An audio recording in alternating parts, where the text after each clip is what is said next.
Hey everyone. इस video में हम देखेंगे असेसमेंट के प्रोविजंस क्या हैं विद रिस्पेक्ट टू जीएसटी। ठीक है, तो जीएसटी में असेसमेंट का ये मतलब है आपका यानी रजिस्टर्ड पर्सन का असेसमेंट गवर्नमेंट कर सकती है। जीएसटी का कोई भी ऑफिसर कर सकता है अगर उसको लगता है कि आपने कोई भी जीएसटी के प्रोविजंस वायलेट किए हैं। अब देखते हैं इनके डिटेल्स क्या हैं। देर आर इसमें सेक्शन भी मेंशन्ड है, तो आपको रिवीजन के लिए इजी रहेगा। CA, CMA सब में ये होता है प्रोविजन, और इस पे क्वेश्चंस तो आते ही आते हैं।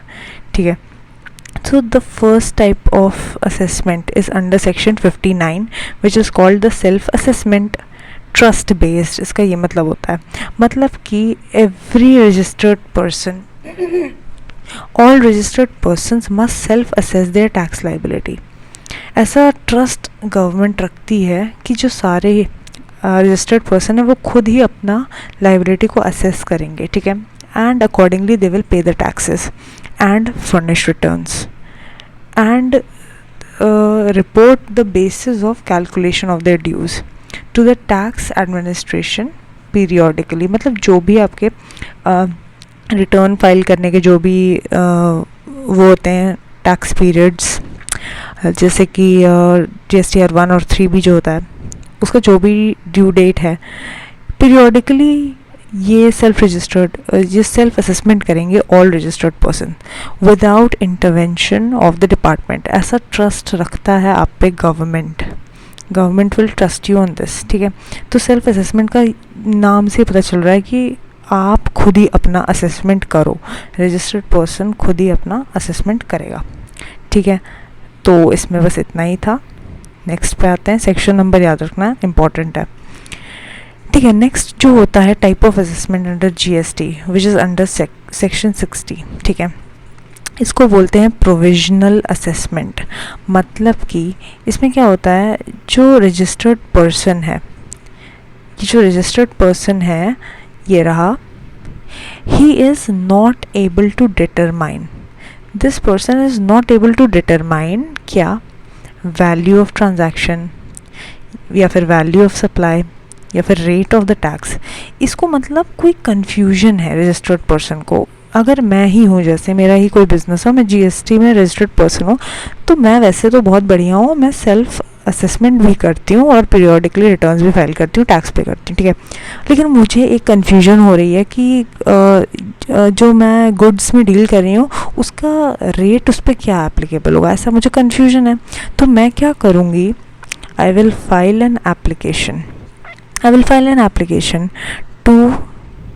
to the proper officer। ये रहा, I will file an application to the proper officer and मैं उसमें reasons डाल दूँगी कि सर मुझे confusion है, I am not able to determine the value or rate of supply, जो भी मतलब confusion है मुझे, and for that purpose payment please allow me to pay tax on provisional basis. मतलब मैं अभी करेक्ट टैक्स निकाल ही नहीं पाऊँगी क्योंकि मुझे इन चीज़ों में कन्फ्यूजन है। तो अगर मैं उस चक्कर में टैक्स ही नहीं पे किया तो मुझ पर फालतू में पेनल्टी वगैरह लग जाएगी। इसलिए मैं अप्लाई कर दूँगी, एक एप्लीकेशन भेज दूँगी कि सर प्लीज़ मुझे आप अलाउ कर दीजिए कि मैं प्रोविजनल बेसिस पे मैं टैक्स पे कर दूँ, प्लीज़ सर इतना मुझे आप अलाउ कर दीजिए। ऐसा मैं प्रॉपर ऑफिसर को भेज दूँगी। ठीक है, अब नाउ व्हाट विल हैपन, जैसे ही मेरा एप्लीकेशन मिल गया प्रॉपर ऑफिसर को, वो क्या करेगा, he will pass an order. Okay, मेरा एप्लीकेशन पूरा देखेंगे वो लोग, देन वो एक ऑर्डर पास करेंगे और उसमें वो मेरी कन्फ्यूजन को क्लियर कर देंगे। जो भी मुझे कन्फ्यूजन थी वो खुद ही डिटरमाइन कर देंगे कि ओके ये वैल्यू है, ये रेट है, रेट ऑफ जीएसटी जो आपको कन्फ्यूजन थी ये है।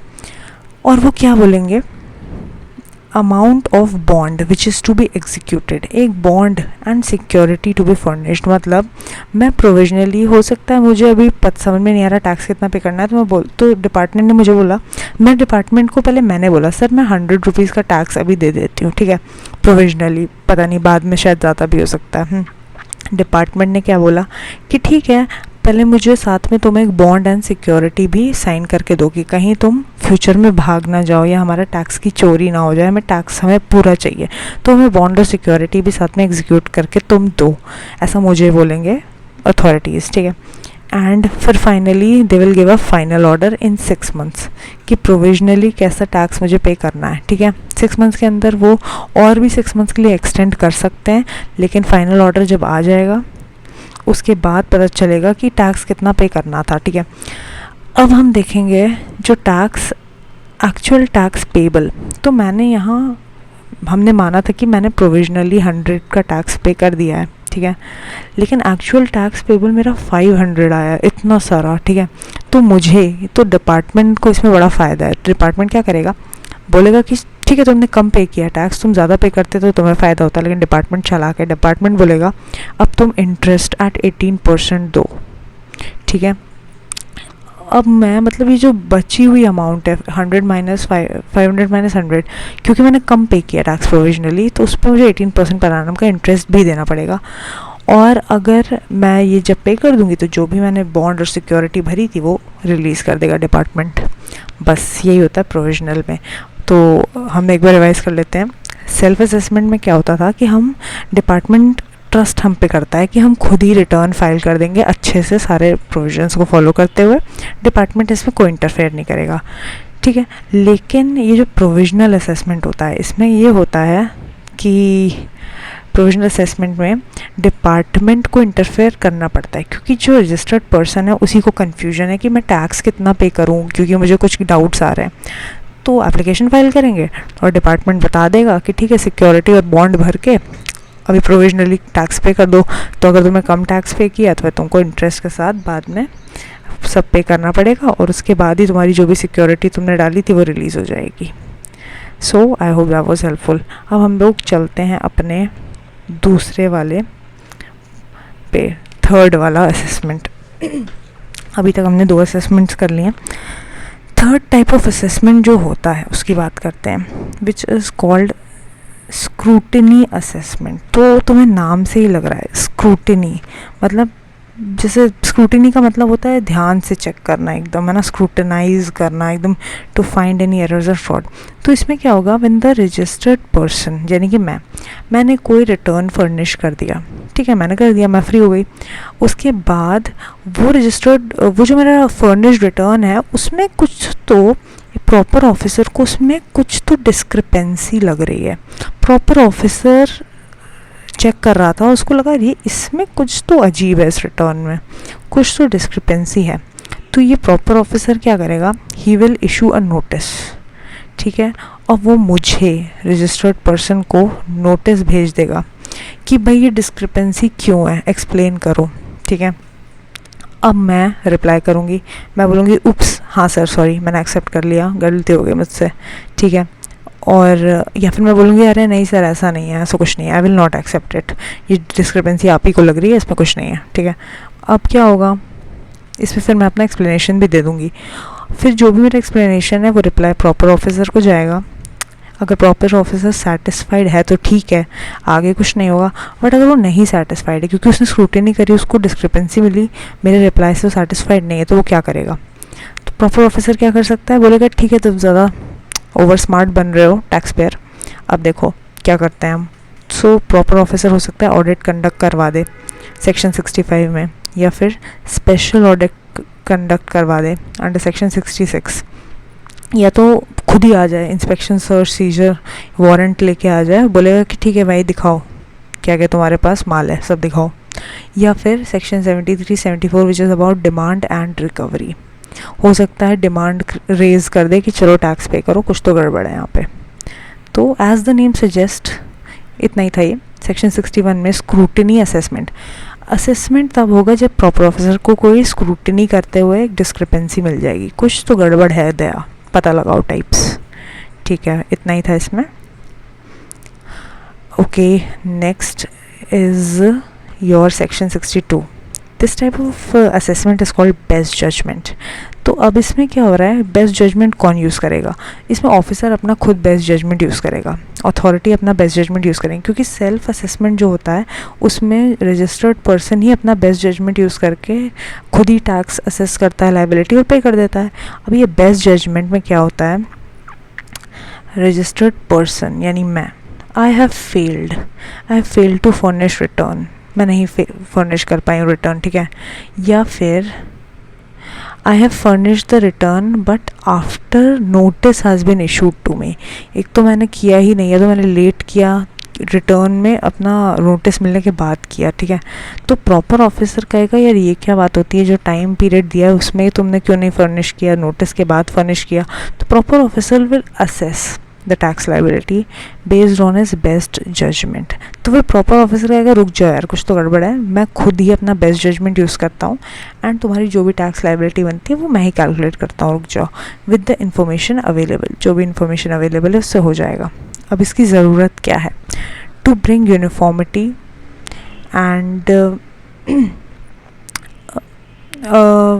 और क्या है, एंड थर्ड प्रायोरिटी,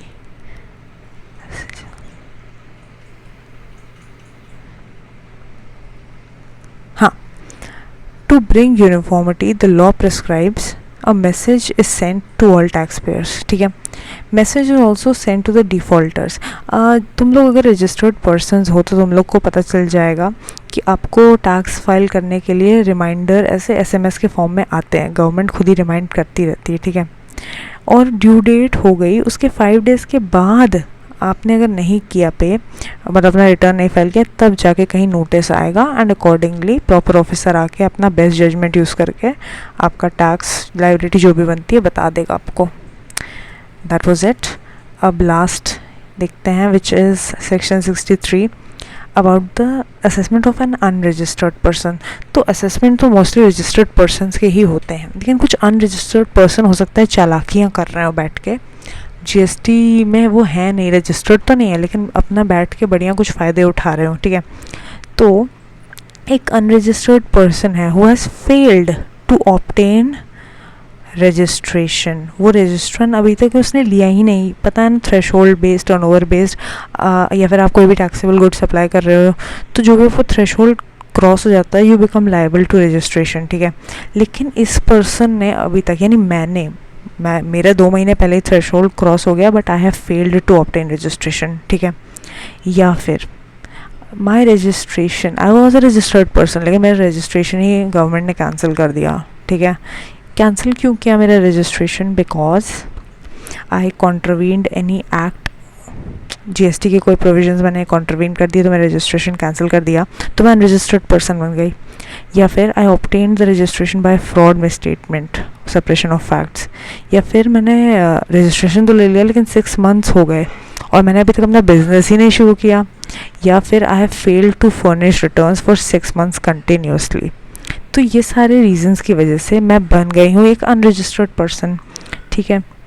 तो प्रॉपर ऑफिसर क्या करेगा, नोटिस भेजेगा मुझे और मैं उसको 15 डेज़ में रिप्लाई करूँगी कि क्यों मैं एक अनरजिस्टर्ड पर्सन बन गई हूँ, ठीक है। और अब मुझे आगे क्या करना है वो ऑफिसर बताएगा। ओके, अब लास्ट पॉइंट पे आते हैं, बस इतना ही था उसमें। अब जो लास्ट है हमारा सेक्शन 64, समरी असेसमेंट। समरी का मतलब ये इन शॉर्ट, समरी, क्विक, जल्दी, एकदम जल्दी। तो इसमें जल्दी किस बात की है गवर्नमेंट को, देखते हैं। To protect the interest of revenue, okay, कौन लेके भागा जा रहा है रेवेन्यू, देखते हैं। With the prior permission of additional और जॉइंट कमिश्नर, प्रॉपर ऑफिसर को इनका एक परमिशन लेके आना होगा समरी असेसमेंट करने के लिए, ठीक है। प्रॉपर ऑफिसर गया और एडिशनल या जॉइंट कमिश्नर से उसने परमिशन लिया कि सर इसका समरी ऑडिट करना पड़ेगा, मेरा समरी ऑडिट करना पड़ेगा। क्यों, तो ये पूछेगा कि क्यों समरी ऑडिट क्यों करना पड़ेगा, सॉरी समरी असेसमेंट क्यों करना पड़ेगा। तो ये जो प्रॉपर ऑफिसर है ये बोलेगा कि sir I have an evidence कि ये जो टैक्सेबल पर्सन है they have incurred a liability to pay tax, ठीक है। कोई हो सकता है कोई लायबिलिटी इनको आई है जीएसटी में टैक्स पे करने की, और delay in passing assessment order, अगर हम कोई और तरीके से इनका असेसमेंट ऑर्डर कर रहे हैं, हो सकता है वो जैसे बेस्ट जजमेंट हो गया या स्क्रूटनी प्रोविजनल, तो उसमें टाइम लग सकता है and it can adversely affect the interest of revenue of the government. तो ये अपना प्रॉपर ऑफिसर रीजंस बता देगा कि कि भाई मेरे पास एविडेंस है, तो ये फिर क्या करेंगे, एडिशनल कमिश्नर या जॉइंट कमिश्नर ये कहेंगे अच्छा चलो ठीक है, इंटरेस्ट ऑफ रेवेन्यू की बात है तो प्रोटेक्ट तो करना ही पड़ेगा, तो फिर ये परमिशन दे देंगे कि ठीक है समरी ऑडिट, मतलब जल्दी से एक असेसमेंट, समरी असेसमेंट, जल्दी से एक असेसमेंट कर दो। तो फिर क्या होगा, समरी असेसमेंट ऑर्डर पास कर दिया जाएगा। अब ये ऑर्डर विड्रॉ करना पड़ सकता है, जो पास किया है उन्होंने, ये विड्रॉ करना पड़ सकता है। हो सकता है ये जो हैं ये जिन्होंने परमिशन दी है एडिशनल या जॉइंट कमिश्नर, वो खुद ही उसको विड्रॉ कर लें, कि उन्हें हो सकता है उसके बाद ऐसे कुछ रीजंस मिल गए हों कि ओके इस समरी असेसमेंट करने की ज़रूरत नहीं है, या फिर मैं जो रजिस्टर्ड टैक्सेबल पर्सन हूँ मैंने ही एक एप्लीकेशन फ़ाइल कर दिया कि sir with in 30 days of receipt of order मैंने ही एप्लीकेशन फ़ाइल कर दिया कि सर समरी असेसमेंट कराने की कोई ज़रूरत नहीं है, मेरी जो भी टैक्स लायबिलिटी थी मैंने पे कर दिया, I am not a cheater, ऐसे करके मैंने बेल कर दिया इनको, ठीक है। और उसके बाद ये जो समरी असेसमेंट या तो होगा या फिर नहीं होगा, बस इतना ही था। So these were the 3 types of assessments which is covered in GST, जो कि मुझे काफ़ी इंटरेस्टिंग लगते हैं एंड बहुत ही ईजी भी है, इनके नाम में ही सब कुछ छुपा हुआ है, तो इनके सेक्शन नंबर याद रखने ज़रूरी हैं। सीएस में तो 5 से 6 मार्क्स के क्वेश्चंस आते ही आते हैं एंड एग्जीक्यूटिव में भी आते ही होंगे। सो अगर इंटरेस्टिंग लगा हो वीडियो तो कमेंट्स में बताना and like share and subscribe भी कर देना। Thank you.